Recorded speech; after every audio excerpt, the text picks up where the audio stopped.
we really have no idea what we're talking about. And the excitement kind of turned to dread at some point, because the amount of power we're dealing with is astronomical.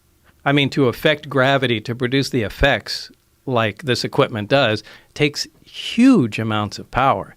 And I've given the example before of, taking a small portable nuclear reactor and, putting it back into Victorian times, with the scientists of the time, and just dropping it in a room.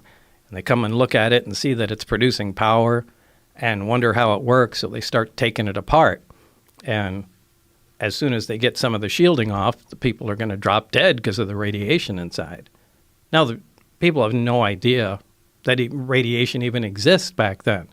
But anybody that comes in to check on them will also drop dead. And, there's no reason that exact scenario couldn't happen with what we're dealing with. We have no idea how the physics operate within this thing. The power levels are, like I said, astronomical. Like, it's incredibly dangerous to tinker with something like that. And, in some respects, we were guinea pigs, just try to find out how to make this thing. So they had a series, as far as you surmised, they had a series of different scientists try to back engineer this thing, try to figure out what this thing was, and they would bring in new people and let's throw Bob at it. Yeah.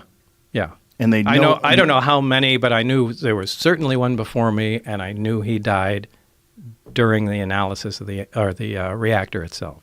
And you don't know how many have worked on it, and no one gave this any could have been indication. There for 50 years. It could have been there for 5 years. When they're giving you instructions, what are they saying? When they're giving you direction, they're showing you all this stuff. What are they saying? What are they asking of you?